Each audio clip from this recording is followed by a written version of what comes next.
Nama saya Signa Aini Widati. Saya di sini akan menjelaskan tentang pengertian organisasi pendidikan.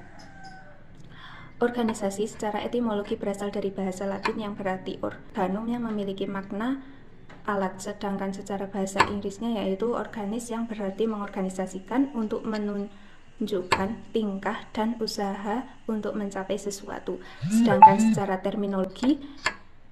secara terminologi organisasi adalah wadah berkumpulnya sekelompok orang yang memiliki tujuan bersama. Jika dikaitkan dengan pendidikan, maka organisasi pendidikan merupakan tempat untuk melaksanakan aktivitas pendidikan untuk mencapai tujuan pendidikan yang diinginkan. Sedangkan pengorganisasian pendidikan merupakan proses pembentukan tempat atau sistem dalam rangka melakukan kegiatan kependidikan untuk mencapai tujuan yang diinginkan.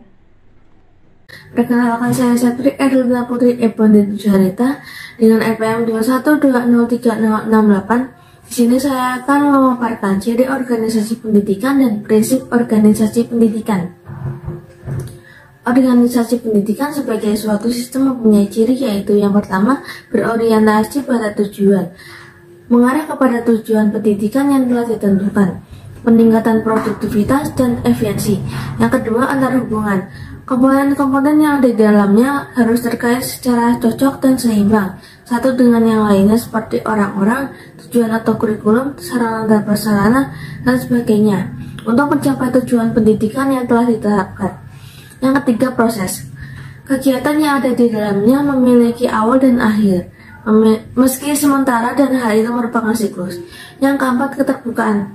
Saling berhubungan dengan sistem lainnya yang lebih besar atau suprasistem, misal dengan sistem politik, sistem ekonomi, sistem sosial budaya, dan sebagainya. Untuk meningkatkan hasil guna dan dapat guna organisasi pendidikan dalam mencapai tujuannya, maka pimpinan atau administrator pendidikan harus dapat melaksanakan berbagai prinsip organisasi.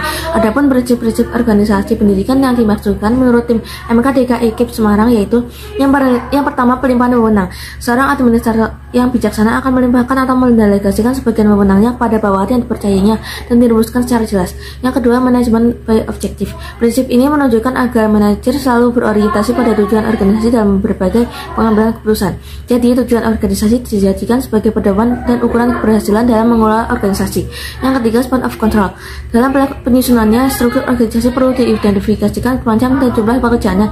Kemudian diatur pembagian beban kerja yang sepadan sehingga terjadi jalangan kerja yang harmonis. Yang keempat, kesatuan komando. Setelah ada pembagian tugas, pelimpahan wewenang, diperlukan pula adanya kesatuan dalam garis kepemimpinan dan strategi untuk mewujudkan adanya kesatuan tujuan.